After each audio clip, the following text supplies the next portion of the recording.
Lee, thank you very much, really, and thank you, a very big thank you to Pennsylvania. We love Pennsylvania. And as I was saying,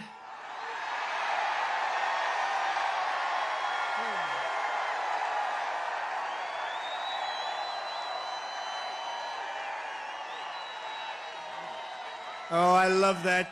I love that chart. I love that graph.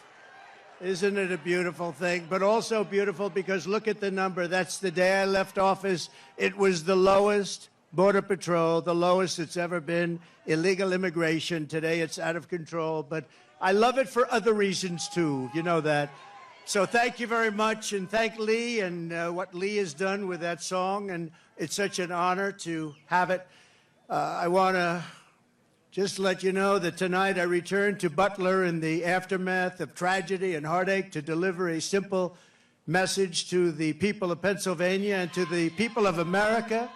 Our movement to make America great again stands stronger, prouder, more united, more determined, and nearer to victory than ever before. We're going to make America great again.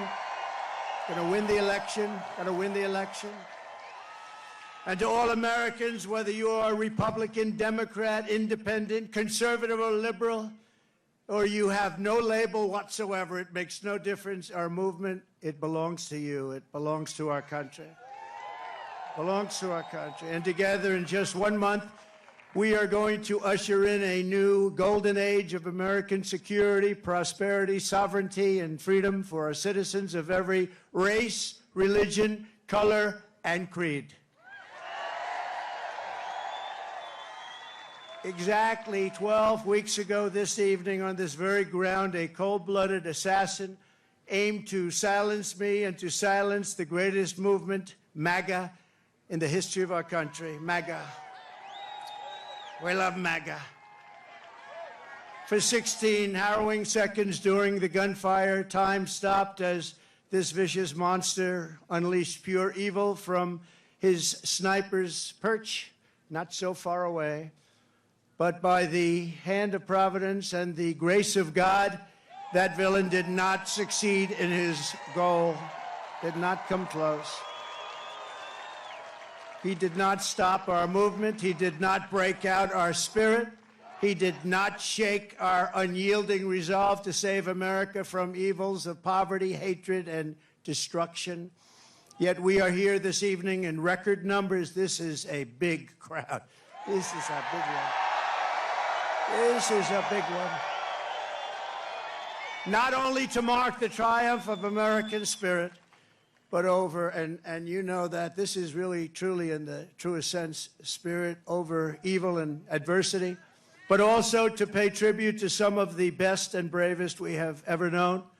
This field is now a monument to the valor of our first responders, to the resilience of our fellow citizens, and to the sacrifice of a loving and devoted father, a really great man. You know that. Forever afterward,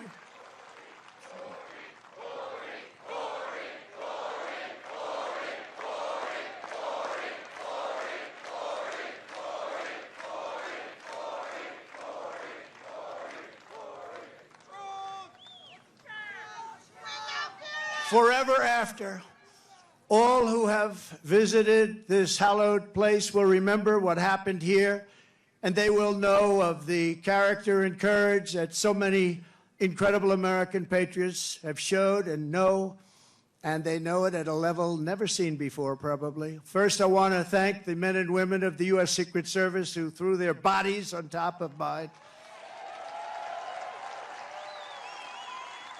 without even a thought for their own lives. They were on top of me so fast. They were on top of me, and there was not even a moment of doubt in their minds. You watch those tapes, not even a moment of doubt. I want to thank Secret Service. They're great, great people. They are great people. And in that moment, those agents displayed a devotion to duty that cannot be described, and they did it yet again less than 3 weeks ago when they really did a fantastic job. Another attempt. It was another attempt. We have an evil world. We have a very sick world. My gratitude to them is beyond measure. We also owe a tremendous debt thanks to the Secret Service counter sniper and a local police sniper who returned fire within seconds and stopped the shooter quickly and saved many lives. If he didn't stop, he saved many lives. He had a lot of bullets, a lot of ammunition up there with him. And we are, I mean, just amazing when you think they did it so quickly without any knowledge of what was going on, boom. And had that not happened, it would have been a very different story. It would have been many, potentially many people. I also want to express our thanks to the Butler Township Police Department, incredible people. The Butler Sheriff's deputies, Pennsylvania State Police, and all of the other law enforcement heroes, as well as the emergency personnel and doctors, the medical teams at Butler Memorial Hospital, Allegheny General Hospital, who rushed me and rushed some of these very badly wounded people. They were wounded, a lot of badly wounded people, and in particular two people, and I tell you, they were very brave and great people. They were big Trump fans, and they still are. That means something. That was pretty amazing. You know, when I got up, I asked whether or not anybody was killed. I assumed that there would be a lot because I heard the bullets winging right over my head. They said probably 3. The doctors did such an incredible job. It was one great gentleman, but the other 2 have been amazing, actually. They've gone through it. They've gone through a lot. And when the crisis struck, they did really Pennsylvania proud. You've heard that expression, Pennsylvania proud. It's a great place. I went to school. I went to college in Pennsylvania. It's a great place. The people are incredible. Also, and I have to say, after returning to the field tonight, is one of the really brave Americans who was hit by the assassin's bullet, U.S. Marine veteran David Dutch. David, thank you. Thank you, David. Thank you, David. And David, we're thrilled to see your recovery is going well. Great doctors up here, I have to tell you, great doctors. Your courage is really an inspiration to us all, so I want to thank you very much, David. A great gentleman, great gentleman. I want to send our love to someone who could not be here because he has just undergone a major surgery related to the shooting. A man who is really badly wounded, like David, James Copenhagen, because James was a wonderful man, a big Trump fan. And Mr. Copenhagen is out there watching us right now, but he's in a hospital where they did some additional work, but he's in great shape. He wanted to be here so badly, but he's in great shape, and we appreciate it, and we're looking to his full and complete recovery. He will have a complete recovery. Thank you. Thank you very much. And of course, there's one more hero who could not make it back here tonight because he is no longer with us, right? You know who that is, right? Corey, our beautiful Corey. Corey is not with us tonight, and he should be. And we all miss him. He's become somewhat of a folk hero, I have to tell you. Who is with us is his beautiful wife and daughters and relatives, sister.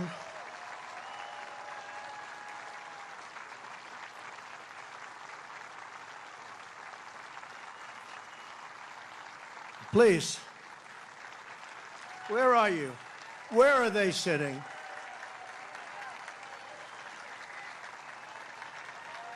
There they are. There's a lot of people. It's not easy to find people in this audience. It goes back further than you can see. Thank you very much. Thank you very much. Thank you very much. Great family, a great, incredible family. And he loved you a lot. And, you know, his wife said something very beautiful. The public, a lot of people, all of us, A lot of people have been very generous, and she said, I'd rather have my husband. That's a good thing to say. That's a good thing to say. I'd rather have my husband.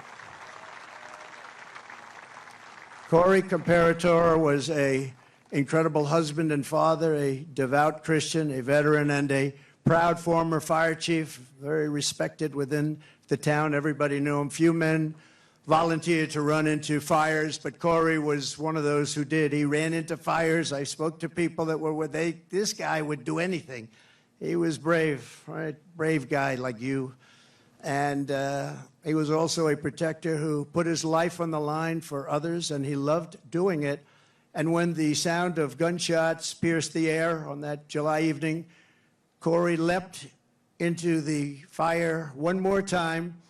In his last seconds of this earth, he threw himself on the top of his wife and daughters. He didn't want them hurt. He threw himself. He said he knew what was happening. He didn't want them hurt. And he was hit hard. He was hit hard. And he gave his life to shield their lives. Every father and husband in America hopes that if the time came, we would have what Corey had. Tremendous courage, tremendous guts, and he wanted to protect his family, and he did protect his family. At this time, it is 6:11, 12 weeks to the minute that the shooting began. I would like to ask everyone to join me in a moment of silence.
Now that is what you call a voice.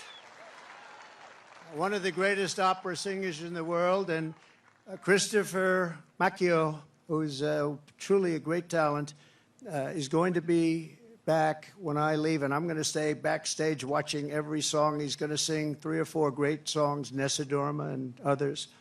And so I wouldn't leave your seat too fast when we're finished today, but this is in honor of 3 great people, actually, 3 great, and in particular, Corey. And we appreciate it, but that is a real voice, isn't it, huh? That's not... What do you think, Mr. Future Vice President? Pretty good, right? I don't know if you could do that, J.D. I don't know. I don't think J.D. can do that. In the face of murderous hate, Corey answered the most selfless kind of love. We are joined this evening by Corey's incredible widow, Helen, his 2 precious daughters, Kaylee and Allison, and his sisters, Kelly and Dawn. Thank you so much. Thank you so much. This is an incredible tribute. This is a tribute like no other, and he deserves it. To Helen and the entire family, I can only begin to imagine the depths of your grief, but I want you to know that just like you, we will carry his memory in our hearts for as long as we live. Everybody in this stadium and everybody that was there on that tragic evening, we are thinking about Corey. We think about him a lot. I know he's looking down on us right now from heaven, smiling at his beloved wife and daughters and his mother, Karen, and his entire family. And he's with you, and he's going to be with us for a long time because, you know, some people just don't die in vain, and what he's left behind is incredible. And so God bless you, Corey. God bless you. Thank you very much. God bless you. You know, I just one little story. Helen told me that on the day that they came to the rally, Corey was really excited because somebody gave him great seats right up front here with the people from North Carolina, the ladies from North Carolina. This is their 227th rally. I don't know what's going on with them. Those beautiful ladies. But they always seem to have good seats, you know. But Corey had the best seat in the house, and he was telling his wife and family on the way over in the car, he said, I'm telling you, he's going to invite me up on the stage, because I do that sometimes. I take people, we invite them up on the stage. And she smiled, thinking it'll never happen. And little did anyone realize that Corey would be on the stage 3 months later in an almost immortal position. And that's where he is today. He's on the stage in I think it's a truly immortal position. So the love that he showed on that day and throughout his life is the love that sustains the entire movement, love that our families have, and it's love of our communities and love of our country. It's a force more powerful than any hatred and malice, because even in the darkest hours, it shines forth as a guide, and it guides us like nothing could ever guide us. It guides us really like a candle in the night. And so it's love like Corey's that is joining us to save our country, that's going to heal our country, and that is going to reunite our country as one nation under God, indivisible, with liberty and justice for all.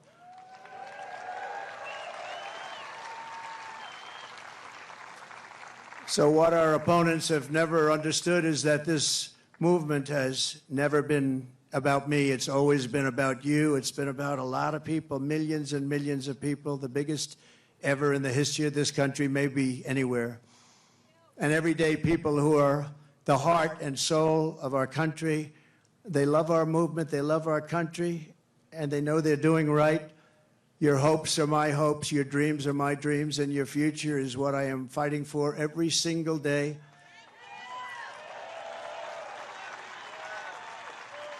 And now I have a great companion in J.D. Vance. How good was he the other night? How good?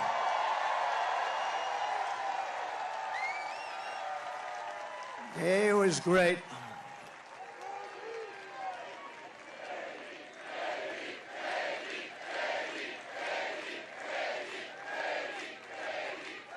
He was great. But from the very beginning of this journey, I've been on a mission to rescue our country from a failed and very corrupt political establishment, very corrupt. We have to change it. We have to change it. We need also a very free and open press.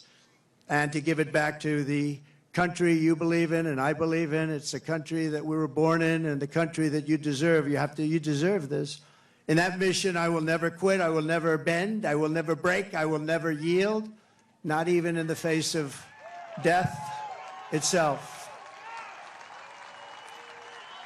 And I believe that every citizen deserves an America with a grand, very, very grand ambition, great opportunities, and limitless. We just want limitless potential. We want an America where you can get ahead and be proud of life and provide for your family in a really decent way, where we don't have crime. We have a fabulous military to protect us from evil. Everything has to be the best. We have to have the best schools. We have to have strong borders. We don't want bad people coming in and hurting us. We don't want to have open borders, do we? You deserve a government that protects and respects its own citizens, that defends your sovereignty, your security, and your dignity and your freedom. You deserve a nation that builds things, again, makes things better, that aims for the stars once more, and that once again commands respect. And we want to get respect like we had it 4 years ago. The entire world respected us. They respected us. They respected us more than they've ever respected us. And now they laugh at us. We can't have them laugh at us, can we? Above all, you deserve leadership in Washington that does not answer to the lobbyists, to the bureaucrats, or to the corrupt special interests, but answers only to you, the hardworking citizens of America, of which there are a lot of them. We have a lot of them. We have a lot of them. Over the past 8 years, those who want to stop us from achieving this future have slandered me, impeached me, indicted me, tried to throw me off the ballot, and who knows, maybe even tried to kill me. But I've never stopped fighting for you, and I never will. Never will. Never going to stop.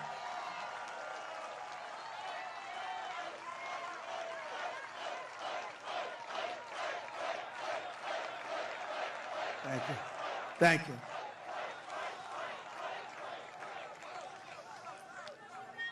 And in turn, you have always stood with me. You have always stood with me, no matter what. You saw what was going on. You saw the hoaxes and the scams. You saw everything that went on. We are a team. We're a great team, I think. We're probably the best team ever in the history of our country, if you really think about it. We've fought together. We have endured together. We have pushed onward together. And right here in Pennsylvania, we have bled together. We've bled. We've had 3 people that really got hit hard. 2 of them made it. Great doctors. Great doctors. They weren't supposed to make it. I wasn't supposed to make it. People said, my great doctor at Butler said, "Sir, you're the luckiest man alive. This would be a good time for you to go out and buy a lottery ticket." I've never seen anything like that. I almost went out and bought a lottery ticket. I'll take it. And 31 days from now, here in this great Commonwealth and all across our land, we are going to win together. We are going to vote together. We're going to win the greatest election in the history of our country, maybe the greatest election all time.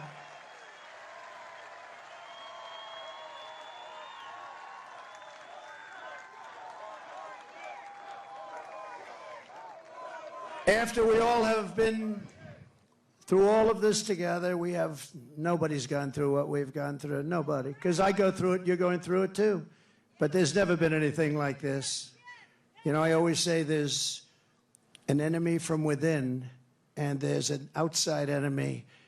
And if you're smart, the outside enemy is not going to be a problem. Russia, China, North Korea, we're not going to have a problem if you have a smart president. If you have not such a smart president, then it's a problem. But we have an enemy from within, which I think is much more dangerous than the outside enemy.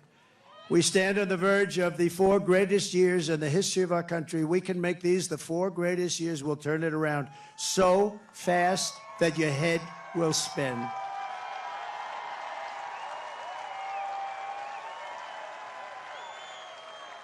With victory on November 5th, we are going to redeem America's promise and unlock the extraordinary future that is just within our reach. It is now within our reach. Think of it, 1 month from today, 1 month. We got to get there. We got to get there. They'll drop all sorts of bombs. They'll be hitting you, JD. They'll be hitting me. These people, they'll hit and hit. But I think we've almost become immune to it, haven't we? We've become immune to it. You got a little dose of it, a couple of little doses. No, that's the only way. That's the only way they can even think about winning, with open borders. Who wants open borders? Who wants men playing in women's sports?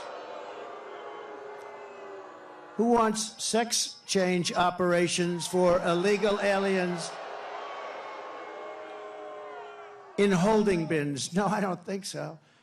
We will begin a new era of soaring income, skyrocketing wealth, millions and millions of new jobs, and a booming middle class. We're going to boom like we've never boomed before. And we're going to unleash a manufacturing renaissance right here in Pennsylvania, including fracking like we've never fracked before. We're going to frack, frack, frack.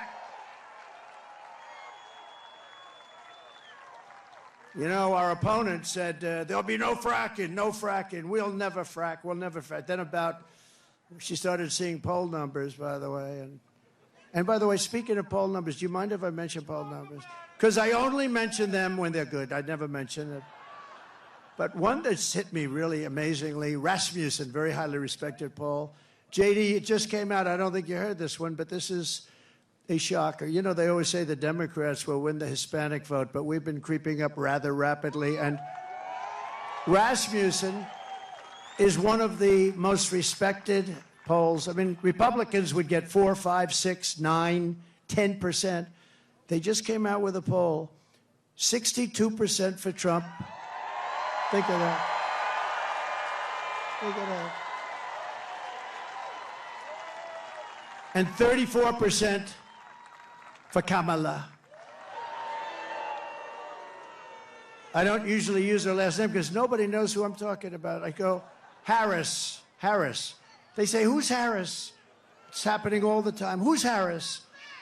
And we can't find out who she is, because if we do, our country is going to be in big trouble. We will live in a very beautiful city or town that are safe and clean, with borders that are sealed and secure. And again, we want people to come into our country. We all want that. We need that. But you know what? We want them to come in legally. They're going to come in legally and love for our country. And America will once again be strong and confident and free. And we're going to have that. We're going to have it strong, confident, and free. That's why I'm here today. You know, I could right now be having a beautiful life. I don't have to be here. I could be on a gorgeous beach someplace. I have such nice property. I could be in Monte Carlo, as an example, but I'd rather be in Butler with you. I would rather. I'd rather be in Butler. And I think JD would rather be in Butler, JD.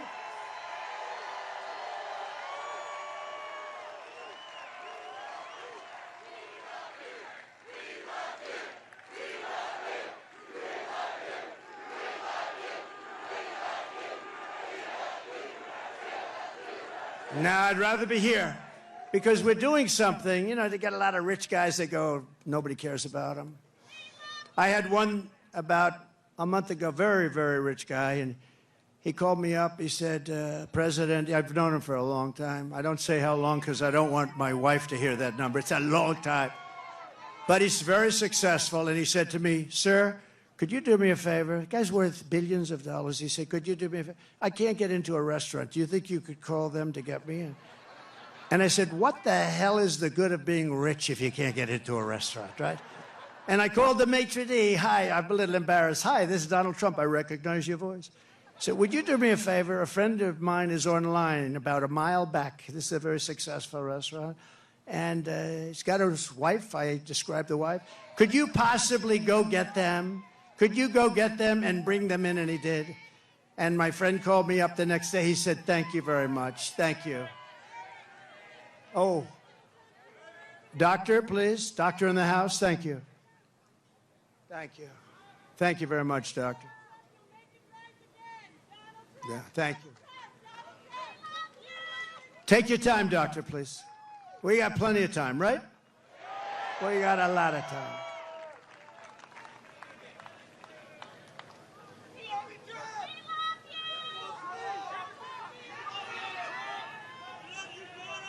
You doing okay?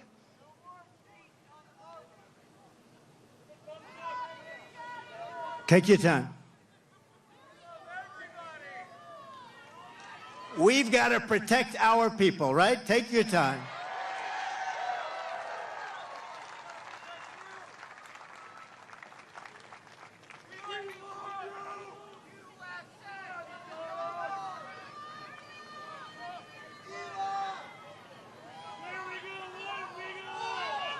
It's all right, doctor. Go ahead. That's all right. That's all right. People come out 2-3 days ago, and then they get it's an amazing thing. It's an amazing thing. We appreciate everybody appreciates it. Yep. Take your time. That's great. That's great.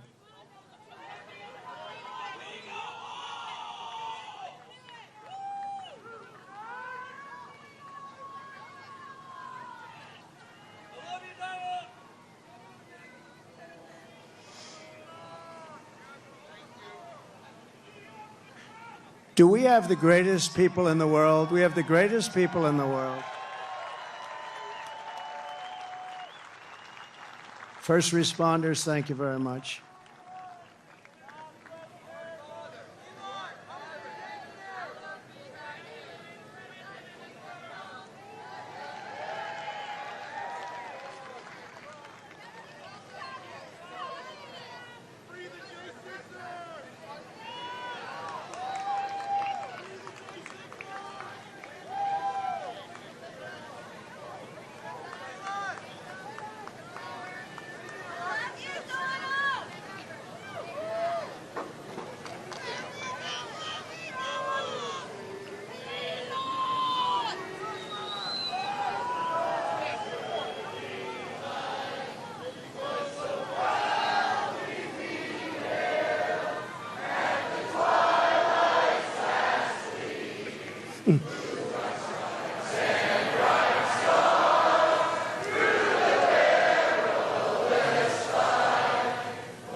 Thank you.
Thank you, Doctor. Great job. Thank you very much. Thank you, all. Fellas, thank you. First responders, thank you very much.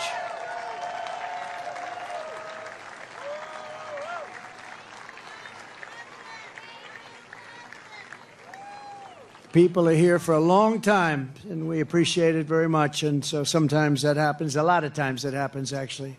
But she'll be great. You watch. So 12 weeks ago, we all took a bullet for America, and all we are all asking is that everyone goes out and votes. We got to win. We can't let this happen to our country. We can't take another 4 years like this. We won't have a country left. We're not going to have a country left. And all of this will be for nothing if you don't get out and vote. It will all be for nothing. We will have talked about it, and if we do it, it'll be the greatest achievement, I think, in the history of politics for all of us for this age. Because we're going to change our country around and fast. We're going to do things that nobody thought were possible. We're going to do them fast. So Pennsylvania, it's time to stand up for America and time to save our country. This is really about saving our country. It's never been like this. When you look at the crime, look at the crime. Look at the people that are coming in, murderers. 13,099 murders let in over the last short period of time. Murderers that have been released from penitentiaries, prisons, jails, released into our country. Crime rates all over the world are down. They're taking their gang members and their criminals, they're taking their people in jail, and they're releasing them into our country. We can't have it. You know, we just can't have it. How do you get more simple than that? They're releasing murderers, they're releasing drug dealers, they're releasing gang members and criminals, human traffickers. Mostly they traffic in women, and they're releasing them all into our country, and they're emptying their jails, and their crime rates in Venezuela are way down because, you know, but it's not only in South America, it's all over the world, in Africa, the Congo. There are a lot of people coming out of the Congo in Africa. They're coming out from Asia. They're coming out from the Middle East, Yemen. They're coming out from Yemen. A lot of people coming out of Yemen. And they're known terrorists, and they just release them into our country from countries unknown also. They know nothing about the people. Oh, go right in. These people are crazy. And we have to win. We'll stop it immediately, and look, it will be a big deportation. We're going to deport these people. We're going to get them out of our country immediately, or we won't have a country. And if we win Pennsylvania, we will win the whole thing. The whole thing will be won. So for the sake of our families, for the sake of our children, we will keep on going. And as the expression goes, I mean, I'm a little embarrassed to say it, to be honest with you, but I'm going to say it because a lot of people do say it. We will fight, fight, fight. We're going to fight for our country. We're going to fight for our country. And together we will save this country, we will restore the republic, and America's future will be bigger, better, bolder, brighter, happier, stronger, freer and greater, and more united than ever before. Our country will be united. You'll watch, you'll watch. You know, we had the most successful country ever, maybe in the world during my term. We had the greatest economy that we've ever had. And you know what was happening? We were uniting. The other side, radical left people were coming over. They wanted to meet. They were coming over. Women, men. If you look at population, our black population, our Hispanic population, our Asian population, everybody was doing better. People that went to the best schools and best colleges in the world got the highest marks, and people that couldn't get a high school degree, everybody was doing better, and our country was coming together. And then we got hit with COVID, a gift from China. Some people would call it the China virus. And we did a great job on that, too. We did a great job, but the world was disturbed. $60 trillion in damage worldwide, millions and millions of, tens of millions of people killed. And we still, during this 4-year period, we had the greatest economy, one of the great countries of the world. And we left with a stock market that was higher than it was just prior to COVID coming in. So what we did was something really incredible. But we had the greatest, most successful country ever. We had the greatest economy in our history, and we're going to do it again, and maybe even better. We learned a lot. We learned a lot about people and about doing things and what works and what doesn't work, and we're going to do it, and it's going to be quick. It's going to be quick. And we're going to have safe cities, and we're going to have great cities again, and we're going to have a capital in Washington, D.C., which is right now crime-ridden. You leave from the great Commonwealth of Pennsylvania, you go drive down to Washington, D.C., and you drive down and you end up getting murdered, you end up getting hurt, you get mugged. We are going to straighten out Washington, D.C. We're going to make it again the most beautiful capital in the world. We're not going to have graffiti. We're not going to have graffiti on our marble columns. We're not going to have roads that have potholes all over them and medians that are falling into the highways. We're going to run it properly. We're going to change it. We're going to run it properly. It's an embarrassment to us. Can you imagine foreign leaders coming in and running over roads that haven't been paved in years? We're honored to be joined tonight by one of the people who is going to help us build this incredible future, and he is a truly incredible guy. And I don't say that often.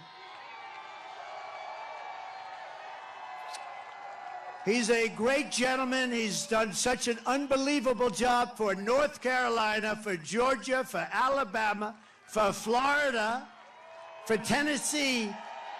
His name is Elon Musk. He saved free speech. He created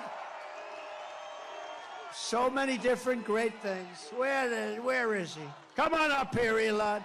He created the first major American car company in generations, and his rocket company is the only reason we can now send American astronauts into space. Come here. Take over, Elon. Yes, take over.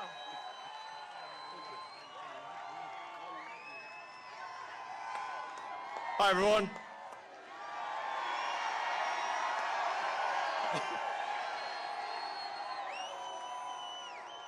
As you can see, I'm not just MAGA, I'm dark MAGA. Well, first of all, I want to say what an honor it is to be here. And, you know, the true test of someone's character is how they behave under fire. And we had one president who couldn't climb a flight of stairs, and another who was fist pumping after getting shot. Fight, fight, fight! Blood coming down the face. Now, America is the home of the brave. And there's no truer test than courage under fire. So who do you want representing America? Yeah, absolutely. And I think this election, I think it's the most important election of our lifetime. This is no ordinary election. The other side wants to take away your freedom of speech. They want to take away your right to bear arms. They want to take away your right to vote effectively. You've got 14 states now that don't require voter ID. California, where I used to live, is just passed a law banning voter ID for voting. I still can't believe that's real. So how are you supposed to have a proper election if there's no ID? It's just meaningless. And free speech is the bedrock of democracy. And if people don't know what's going on, if they don't know the truth, how can you make an informed vote? You must have free speech in order to have democracy. That's why it's the First Amendment. And the Second Amendment is there to ensure that we have the First Amendment.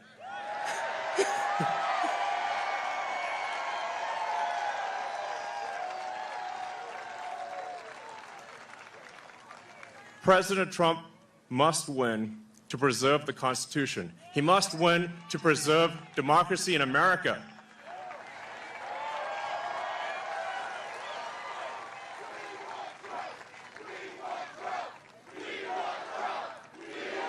Yes.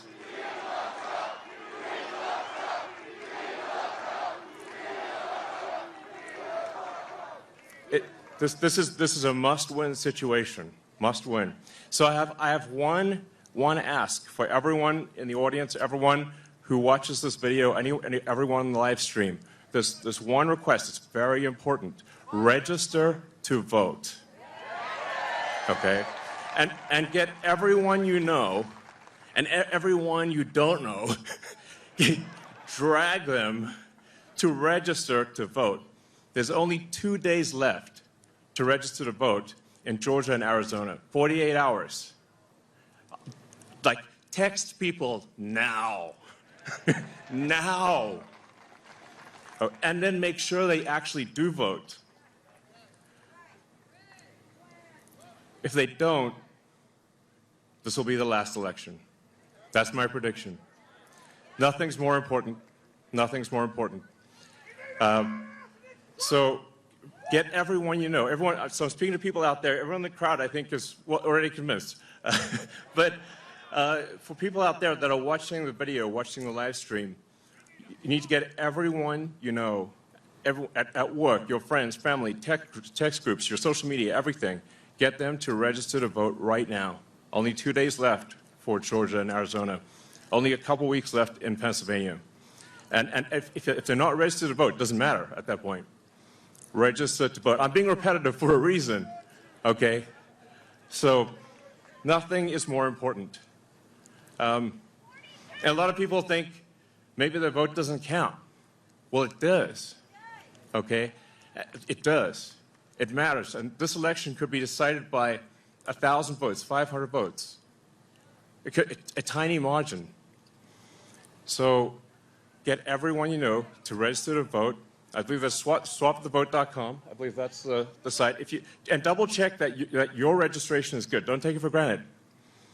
I'm just being repetitive about this point because it is the one takeaway, more than anything, that will matter is getting those registrations and then getting everyone you know to actually vote.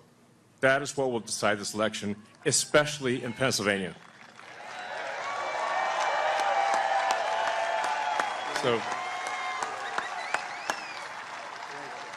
So thank you, and honestly, you want to just be a pest. Just be a pest to everyone you know, people on the street, everywhere. Vote, vote, vote. Fight, fight, fight. Vote, vote, vote. Thank you.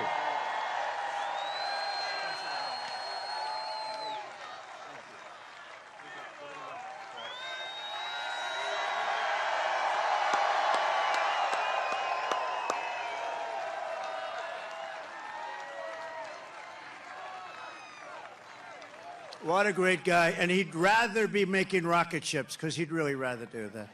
Nobody better. I think he's got 90% of the rockets that go up. But Elon, thank you very much. Incredible, incredible. What he says is true. What he says is true. You know, we're all having fun here tonight, but if we don't register and if we don't vote, we're just going to look upon this as another sort of nice day in our life, but it won't even be a nice day. We're going to look back and we're going to say, wow, it's a lot of time, a lot of effort. We got to win. If we don't win, it's, as he said, it's just not important. We have to save our country, so you have to get out and vote. You got to get out and vote. You got to get your friends and vote because, you know, they play a lot of tricks, this particular other side. Elon's a very nice guy. He doesn't want to say it, but they play a lot of tricks. We can't let it happen. We can't let it happen again. We can't let it happen. And one thing, they showed us how bad they are. They showed us how bad a job they do. So that's one thing we got from this 4 years. They've done the worst job. It's the worst president in the history of our country. It's the worst vice president in the history of our country. And if you watched over the last couple of days, they are doing, this is a Katrina for them. This is one of the worst. They say it's the worst job ever done on helping people through the ravages of a hurricane. And they're watching, she's out there campaigning in San Francisco, a place that she ruined, okay? She ruined San Francisco. She ruined, think of this, she ruined San Francisco. She was the worst DA, and she ruined the state of California, and now she wants to ruin the United States of America. We can't let her do it. So I called Elon to tell him that they needed Starlink as an example. They couldn't get Starlink. I didn't know what Starlink was, I must tell you. Elon, I'm so embarrassed. I didn't know what the hell Starlink was. He loves Starlink. He can tell you every little screw that's needed, every wire. Me, I didn't know. But when I was in North Carolina and Georgia just the other day, yesterday to be exact, but they were saying we have tremendous communications, especially in North Carolina, and we have tremendous problems. We have no communication. The poles were ripped down, the wires were underwater, houses were destroyed, possibly 1,000 people, maybe more, will be, there's 600 people missing. Missing is not good, because you know what missing means generally. That's really bad. And they had no communication. They had literally no communication with, they called it the mainland, because the water was so crazy. It was like they were in the middle of a lake, and they'd never seen anything like it. And they said, do you know somebody named Elon Musk? I said, yeah, I happen to know him a little bit. He just endorsed me, actually. Although he endorsed me a long time ago, but he still, to me, every day is a good endorsement from Elon. Nobody's smarter than Elon. And they said, could you do us a favor? Could you help us? We're trying to get Starlink, and it's very hard to get. Most people say you can't even get it. I called up Elon. I said, North Carolina's in big trouble. Georgia's in big trouble. They need communication. They have none because their poles have been knocked down and their wires are underwater and even dangerously underwater, but they have no communication. Elon, could you do something about Starlink, whatever the hell that is, Elon? Whatever Starlink, that's all they want to hear is Starlink. And an amazing thing happened. I got a call from one of the top people in North Carolina. I got a call from another great person in Georgia. And I wasn't finished with my phone call yet. And they got word that Starlink would be delivered to the States. I said, no. And I said, what the hell is he? What kind of a system is that? Normally you'd have to hang up and he'd go and call people. He did it during the phone call. What kind of a system do you have? That's why he's a very advanced person. But I want to thank you, Elon, because I got it. And I said, how does it work? 2 days later, how does it work? They said, much better than the wires. So now I'm saying, why the hell aren't they? You're going to come out very well anyway. And he also said, you don't have to pay me. You pay me someday when you get the money back. You don't have to pay me. He wanted nothing. He's a great guy. Thank you, Elon, for being here. Thank you very much. Great honor. Great honor.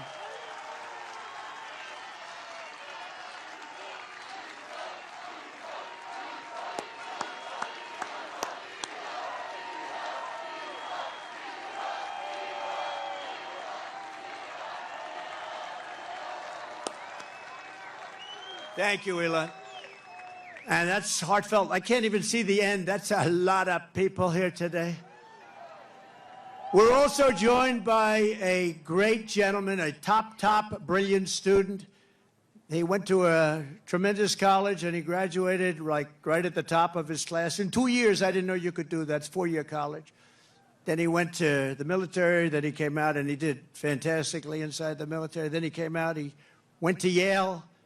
Without the benefit of family ties. You know what that means, right? Without the benefit. That's pretty good without family ties. I don't know too many of those people. They had no family ties. He got in. He can't get in. And he graduated along with his wife. They're not going to have any problems with your kids academically, I can tell you. His wife and him were like the top students in the class. But he went to Yale Law School, and then he went out into the private sector, did great. Then he ran for the Senate, and he did fantastically. He won. And he's like a rocket ship. He's like one of Elon's rocket ships, the way his career is going. But you see why, because he's a really brilliant guy. And you saw that the other night in the debate, right? You saw that the other night in the debate. You know the expression they have? If that were a fight, they would have stopped it, right? So I just want to thank JD. I was always confident in that pick. And we had great people, too, JD. We have every one of those guys were great. Every one of them would have done a great job. It was amazing. But we appreciate the job you're doing. And he's also very energetic. And he'll go on anywhere. He'll go on MSDNC. I say, oh, he's on that. He'll go on CNN. It's like he has no problem. He swats them like this. He has no problem. No, it's true. Other people say, sir, I'd rather not do that one. I'd rather not do that one, sir. I'd rather not do them because they are, very, with him, he doesn't care. He says, they're not going to outsmart me. So I want to thank JD. You've done a great job. Thank you very much. Amazing. Great.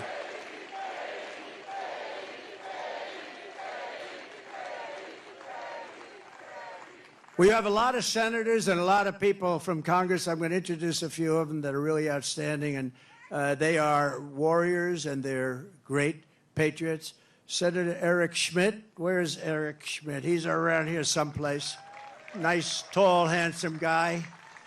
Thank you, Eric. What a great job you've done. He helps us so much with the Senate, and we've got a great Senate. We have to get a couple of more senators elected. I think it's going to happen, too. I think it's going to happen.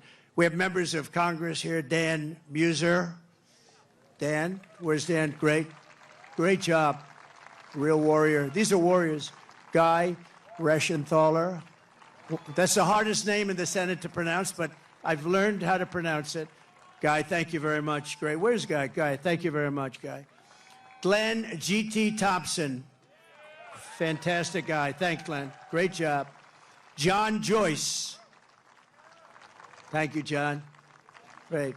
Corey Mills. He's out there fighting, too. He's out there.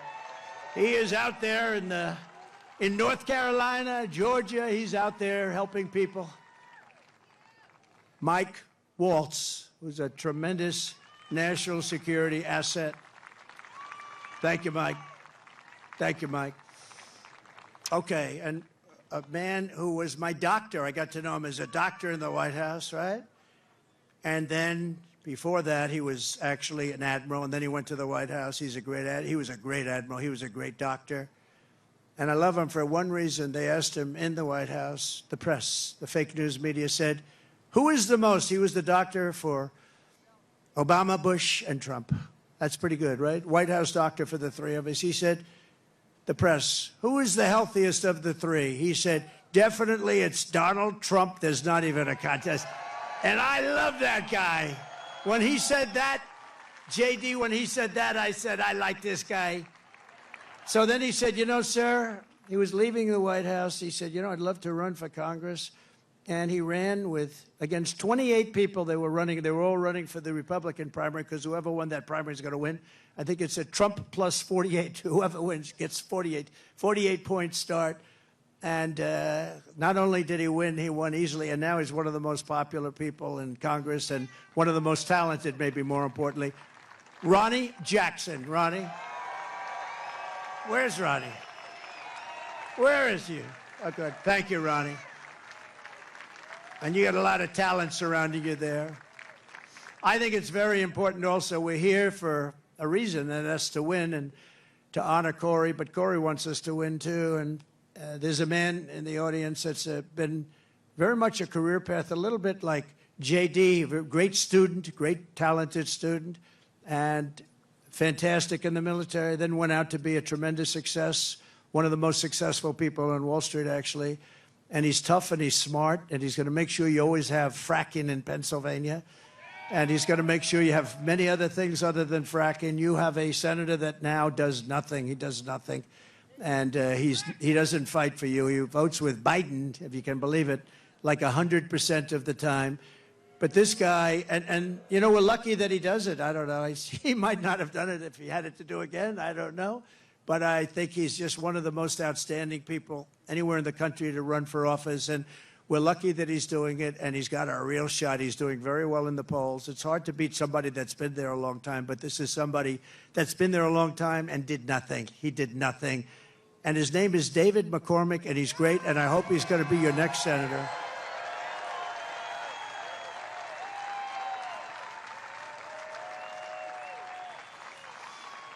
And I see somebody else I didn't know he was here. Mike Kelly. I see Mike Kelly here.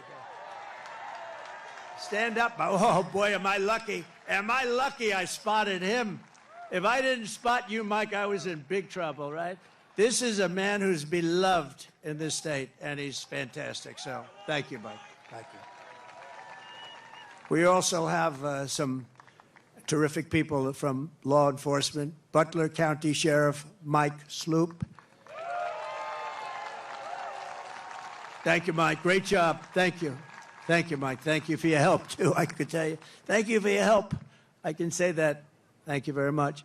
Butler County Commissioner Leslie Oshie. Leslie, thank you. Thank you, Leslie. Great job. RNC Chairman Michael Whatley. This guy is doing a great job. He's doing great. Came from North Carolina. We won North Carolina.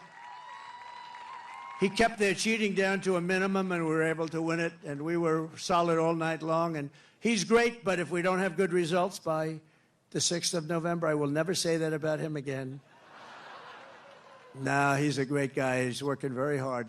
24 hours a day he's working, I know that. And he's working mostly on Stop the Steal, because we have a lot of votes. We have plenty of votes. Stop the steal. That's why you've got to get out. You've got to get out and vote. We're going to win this thing. And the more we win it, you know, it's too big to rig, you know, the expression we use, make it too big to rig. You know, at a certain point, Elon would understand this better than anybody statistically. At a certain point, their cheating doesn't matter. And we want to make it too big to rig. And we also have somebody that's very special, the co-chair of the Republican Party, Lara Trump. Thank you. Lara, thanks.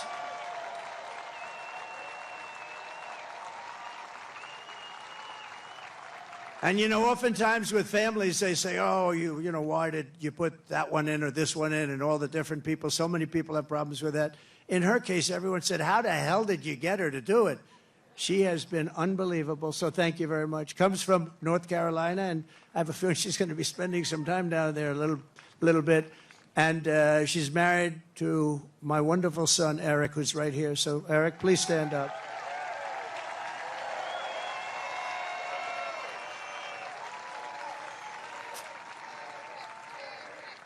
He's a great guy. Eric has a distinction. He has gotten more subpoenas than any man in the history of our country by about 10 times. Every day Congress would meet, they'd send him a subpoena. What is it about? They have no idea. But I think he's got the all-time record, and he's handled it all beautifully. Thank you very much. Thank you very much. A friend of mine, a great, great businessman, one of the most respected people, and he made a big, big contribution yesterday to Georgia and a big contribution to North Carolina. Steve Witkoff is here. Hi, Steve. Thanks. And another man who's one of the greatest businessmen in the country, he actually said that if Trump doesn't win, this country is going to go into a massive depression. Well, I don't know about that, but he has been a very good predictor, I will say that. And truly one of the greats, one of the great pickers, picker meaning stocks. He knows what he's doing, and highly respected by everybody. John Paulson. Thank you, John. Great. Great guy. Now, we have so many others, and I won't do it because we have to really get out of here before it gets too cold for people. But I love it much better because this one teleprompter, not that I use the teleprompters too much. Isn't it nice to have a president that doesn't need a teleprompter?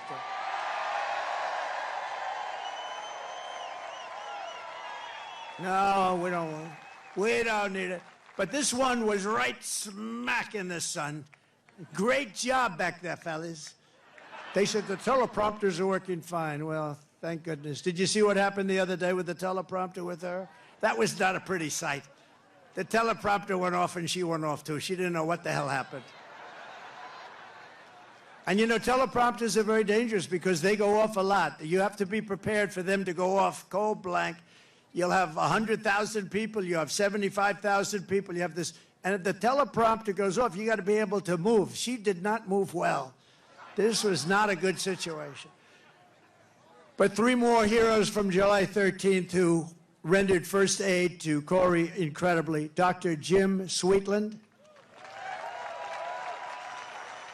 Rico Elmore, who was unbelievable. Rico, you were unbelievable. He ran over, National Guard, he ran over and grabbed Corey, and Corey was still living, and he was doing mouth-to-mouth resuscitation on a man who was really in bad shape like nobody's ever seen, and his family appreciates it, and I do too. So thank you, Rico, very much. Right?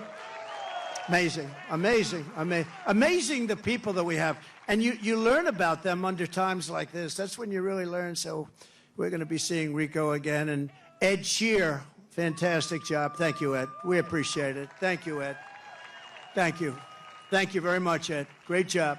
In addition, this evening, we have to send our prayers and support to all the families affected by Hurricane Helene. This has been the worst hurricane response by a president and vice president since Katrina, and this is simply not acceptable. Those people, I was there yesterday with North Carolina and Georgia, and I'll tell you, and by the way, the governor of Georgia is doing an excellent job, but we have other people that aren't doing a good job, and we have to have them do a good job. But the federal government is doing a very bad job. They are not doing the job, and we have death and destruction that we haven't seen maybe ever. It's a real bad one, and they have to get people there because they don't have people there. They don't have the people. Kamala wined and dined in San Francisco, and all of the people in North Carolina, no helicopters, no rescue. It's just what's happened there is very bad. They're offering them $750 to people whose homes have been washed away. And yet we send tens of billions of dollars to foreign countries that most people have never heard of. They're offering them $750. They've been destroyed. These people have been destroyed. The one young lady washed, you saw that with her son. I mean, pretty, I wish I never saw it, but just washed away. Your son was washed away with the grandparents, and so sad. And they're giving them $750. And think of it, we give foreign countries hundreds of billions of dollars, and we're handing North Carolina $750. If you want a president who won't even try to save you when the floodwaters are rising, vote for Kamala. She's not the right person. Look, you know what? If they did a good job, I wouldn't have run. To be honest with you, I didn't need to do this. I didn't need to. If I thought they were doing an even modestly good job, I wouldn't have run, but I saw right from the beginning, grossly incompetent, and I was right about that, and I decided to run, and we're doing really well. I was telling you about polls. We're way up in some polls. We're up in other polls. And with the swing states, I think most of them have us up in every single swing state, including the great commonwealth of a place called Pennsylvania. And don't ever not call it a commonwealth, because I've seen people call it a state, and that's the end of them. That's practically the end of their political career. You got to be very careful with Pennsylvania. It's that commonwealth. I haven't made that mistake. I don't want to either. It was not a pretty picture. If you want a president who will stop at nothing to protect you and your family, I hope you're going to vote for a gentleman named Donald J. Trump. Have you heard of him? Together we will rebuild Western North Carolina, rural Georgia, and every other state that's been so badly affected. That includes Alabama. Virginia was very hit hard. South Carolina was hit very hard. Florida. So many states. Tennessee was hit really hard. They were all hit, and we're going to work with them. And, you know, the next president is going to be the one that really, once they got to get this done. But once that happens, the next president is going to be the one that has to really help him. And J.D. will be there to help him. I know that. 2024 is the most important election in the history of our country. And here are the facts. My opponent, Kamala Harris, is the most incompetent and far-left nominee ever to run for president. You know, she's much further left than crazy Bernie Sanders. You know that. She wants to open borders. She took the most secure border in U.S. history and turned it into the worst border in the history of the world. Remember, she was appointed border czar. She says she wasn't now after 3 years, but she was. But whether she was or not, she was in charge of the border. And the other day I saw her get up and say, we will do this, we will do that. Why didn't they do it 4 years ago? Why didn't they do it? The damage is so bad, and so it's been done. She let in 21 million illegal aliens from all over the world, from prisons and jails and mental institutions and insane asylums, and they're terrorists at record levels, at levels we've never seen before. She cost you $29,000 a family through inflation price hikes, and now she wants a larger tax hike, and she wants to go the largest tax hike in American history. There's never been a tax hike like what she's proposing. She's going to raise your taxes a minimum of $3,000. She's a big taxer. And she was the original creator of Defund the Police. I think for all the sheriffs over here, if you're a partner in Defund the Police for even 2 days, you cannot be president. But she was one of the founders of Defund the Police, and she still believes that, by the way. I don't know how anybody could, but she still believes that. And if she ever had a chance, there's a good possibility she'd go back to it. Can you imagine? Somebody's robbing our house. Well, there's nothing we can do about it. That's what they say. There's nothing. You know, they tried it. And you know where they tried it? In Minnesota with our vice president. And it wasn't working out too well. It was working out very well for the robbers and the criminals. That's the only one it was working out well for. Kamala Harris vowed to abolish ICE. She wants mass amnesty and citizenship for illegals. And worst of all, she lost. And this is maybe the worst thing in the whole, that nobody talks. The fake news won't mention it. She lost more than 325,000 migrant children that are now dead in slavery or just plain missing, probably never to be seen again, never to see their parents again. But this isn't like, this is 325,000 have been lost. She praised the idea of a 70% to an 80% tax rate. She imposed a natural gas export ban on Pennsylvania, which is killing your energy workers and your pricing. You know, you have one of the highest energy costs in the country, and yet you're sitting on top of a massive amount of energy that she doesn't want to get. It's been a disaster for your state, and now she's vowed repeatedly. Now, all of a sudden, she changed her mind. But when, you know, with politicians, it's always the first statement that comes out to be the one they want.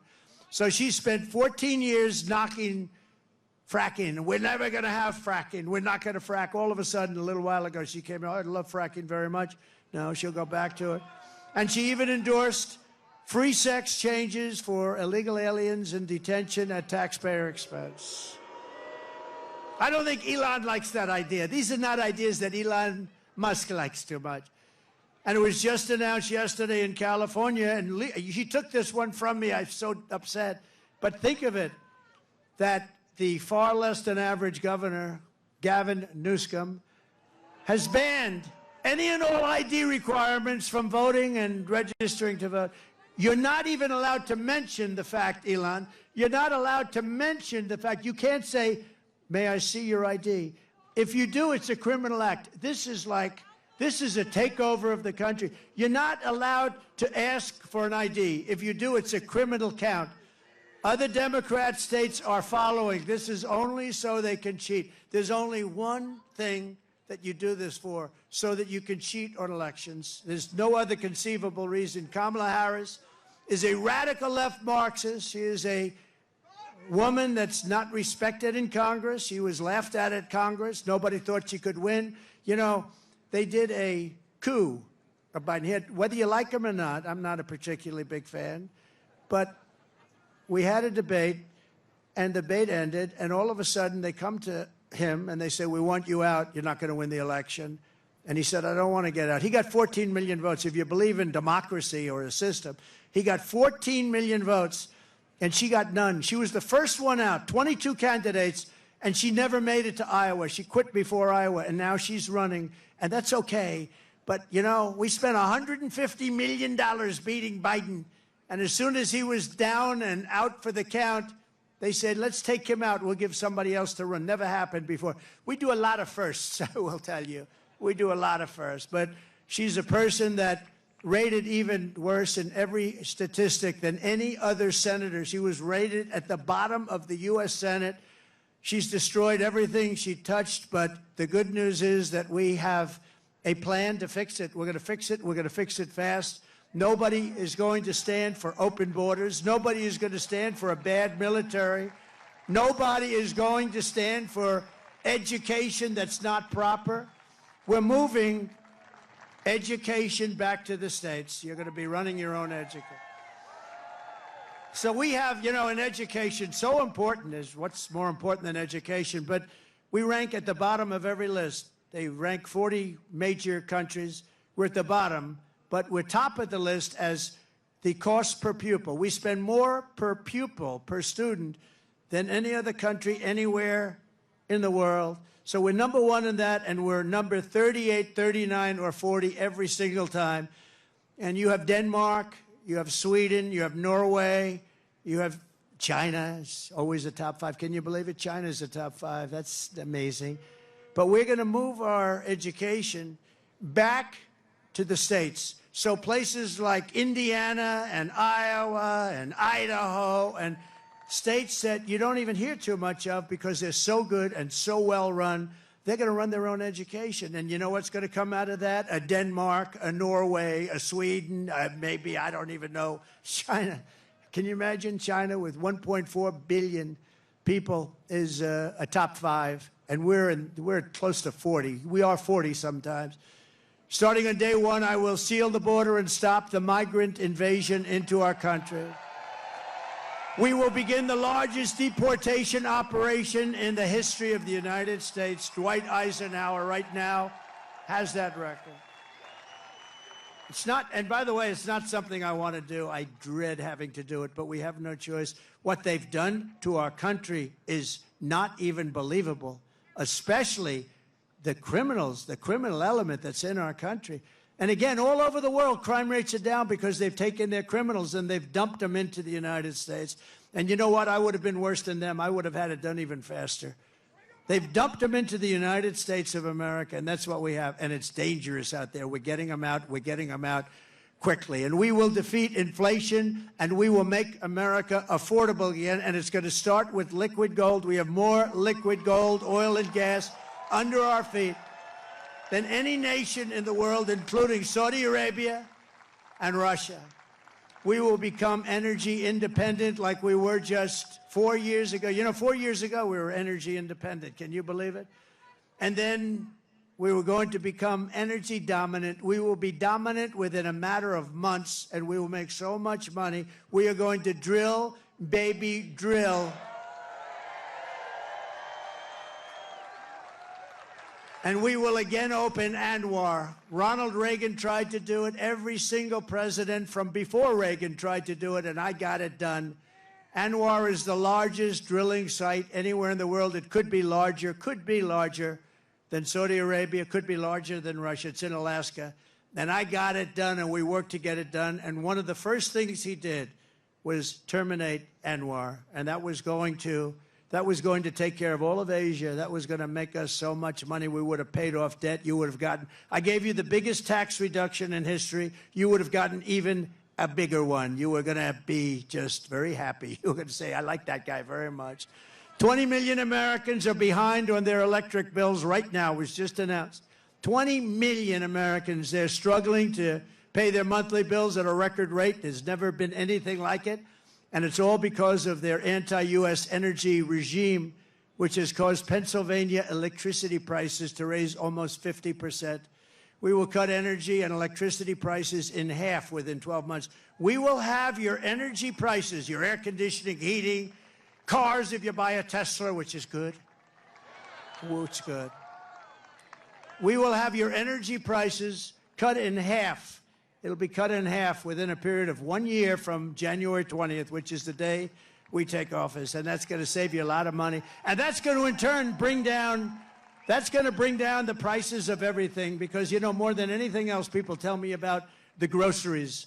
The groceries are groceries. They use the, and what they're talking about is food. Everything's going to be coming down when we do that. We're also going to get your interest rates way down. We will bring automobile manufacturing back to the United States at levels never seen before, and we will turn the United States into a manufacturing superpower again. It hasn't been there in many, many years.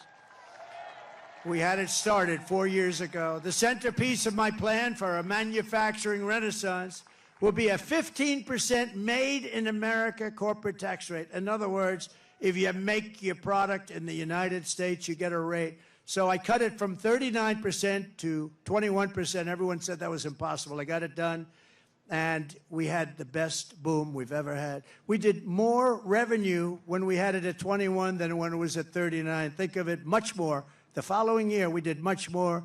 And then I'm going to take it from 21 to 15, which will make us the most competitive country in the world. Nobody will be able to compete with us. But that 15 rate only goes for those who make their product in America. They have to make their product here, otherwise they pay 21. And we will protect those companies moving into America and all of our existing companies with stiff tariffs placed on companies that don't move in. If they don't come in, if they don't want to make their product here, that's fine, but they're going to be tariffed. We have to protect our companies, and that's what we're going to do. The only way they can get out of paying those tariffs is to build their plants and factories in America. We may even be able to get Elon to build some of them. I think we will. And hire American workers for the job. We're going to hire American workers for the job. We will pass the Reciprocal Trade Act. If China or any other country charges us 100 or 200% tax, then we will likewise charge them a 100 or 200% tax. We had a lot of problems on that one with the Senate, and we're going to get that done. Think of it. They charge us, and we don't charge them. Now they charge us. We're going to charge them the same thing. Reciprocal. It's reciprocal. I will not let Mexico, China, or any other country sell cars into the United States to the detriment of our auto workers, who will do better than they have ever done. We're going to bring back the car business like it was 50, 60, and 70 years ago. Everyone's going to want to be back here. And I will not approve Japan buying U.S. Steel 70 years ago, the greatest company anywhere in the world. It was the greatest company anywhere in the world, and now we have Japan buying U.S. Steel. I don't like that. We will deliver massive tax cuts for workers, and we will have a policy that I think is so great. No tax on tips. No tax on overtime. And no tax on Social Security for our great seniors. No tax. And you know, when you think of it, our seniors were hurt so badly. Inflation has killed our seniors. You know, they have a fixed income, and it just got worse and worse every week, every month. It's gotten worse and worse, and it's just horrible. And they haven't gone down. They've only gone up. Prices have still only gone up. And while working Americans catch up, we're going to put a temporary cap on the credit card interest rates at 10%. People are paying 28% interest, 25% interest. I will always protect Social Security and Medicare with no cuts. We're not going to do anything with Social Security, but they're going to destroy Social Security because all of the migrants coming in are going on between Medicare, Social Security, other programs, and nobody is able to afford it. I will settle the war in Ukraine. I will end the chaos in the Middle East, and I will prevent, I promise you, World War III. We're not going to have World War III. And right now, we're very close to having it. We will lead the world in space exploration. Thank you, Elon. We will lead the world in military, and we will reach Mars before the end of my term. Elon promised me he was going to do that. I don't know. Can you do that? Stand up. Can we do that? He wants to reach. I think he's going to do it. JD, work on him. Work on him.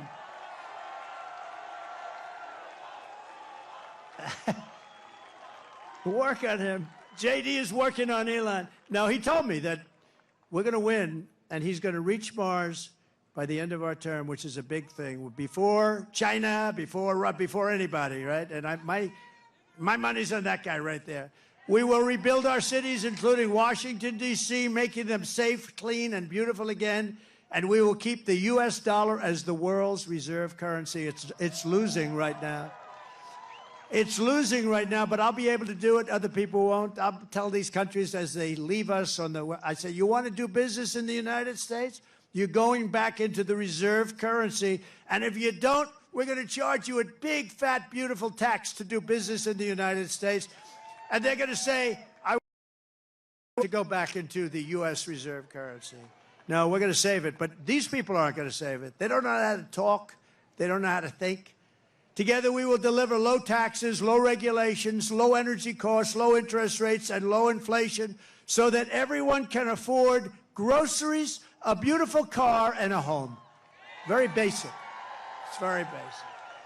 We will stop the invasion, end migrant crime, strengthen our military, build a missile defense shield around our country, keep critical race theory and transgender insanity. We're going to keep it the hell out of our school. We're going to keep that insanity out of our school. And as I said, we will keep men out of women's sports. So demeaning to women. You saw that in the Olympics. They have female boxing, women's boxing, and a young lady from Italy, very good boxer, very, very good. She was all excited, but she played a person who transitioned. A male transitioned to a female. And the young girl from Italy, beautiful young woman. I'm not allowed to say that anymore politically, but I'll say it. She was a beautiful young woman. If you say that, that's the end of your career, right? But it's not. If it is, so be it, okay? We've got to get back to real life. But this beautiful young lady is out, and she gets, boom, little jab, left jab. And she goes back, oh, my God, I've never been hit like that. This is just like a defensive. Then he goes, the corner say, you can take her. You can. So they push her out. Boom, another one. And she says, that's enough. I can't do it. I can't take it. I've never seen anything like that. So we had two people that transitioned. Both people, shockingly, won the gold medal in their division. So it's crazy. And if you look at weightlifting contests, they're the best of all. For years and years and years they put an eighth of a pound on one side of the barbell, an eighth of a pound on the other, and they can't do it. And the record standing for 18 years, they just can't do it. And then a guy comes along who never lifted before, and he puts 100 pounds on, and he goes like this, like it's nothing. It's so demeaning to women. We're not going to allow it to happen. It's ending. No men playing in women's sports. And we will defend the Second Amendment, protect religious liberty, restore free speech, and we will secure our elections. Everyone will prosper, every family will thrive, and every day will be filled with opportunity and hope. We need hope. We need the American dream back, don't we? We're going to have the American dream. We're going to have the American dream, so every kid in your family is going to grow up and say, I want to be like Elon Musk. I want to have 200 billion in cash. I'm going to be like Elon Musk. That's the American dream. But for that to happen, we must defeat Kamala Harris, and we must stop her country-destroying, radical left agenda once and for all. We cannot have it happen. So you must get out and you must vote. Here in this incredible Commonwealth, we stand on the shoulders of generations of Pennsylvania patriots who gave everything they could give, every single thing for their rights and for their freedom. Pennsylvania is where our founding fathers declared American independence and sounded the beautiful Liberty Bell. It's where the Army weathered its brutal winter at Valley Forge, where General George Washington led his men on a daring mission across the Delaware, and where generations of tough, strong, beautiful miners and steelworkers put Pennsylvania's spirit into every single thing they did. And from Gettysburg to Germantown and Philadelphia to Barron Hill, and from Brandywine to right here in Butler, this is the place where Pennsylvania patriots poured out their blood with the love of their country. They love their country so much. And so in honor of all those American heroes who came before us, we will press forward. We will push onward, and together we will win, win, win. We're going to win, win, win. Nothing will sway us, nothing will slow us, and no one will ever stop us, no matter what dangers come our way, no matter what obstacles we must face. We will keep striving toward our magnificent American future. We will not fail. We will not allow ourselves to fail. From this day forward, we will always put America first, and we will take back and save the United States. November 5th, Election Day, will be the most important day in the history of our country. And together with the great people of Pennsylvania, we will make America powerful again. We will make America wealthy again. We will make America healthy again. We will make America strong again. We will make America proud again. We will make America safe again. And we will make America great again. Thank you, Pennsylvania. God bless you. God bless you, Pennsylvania.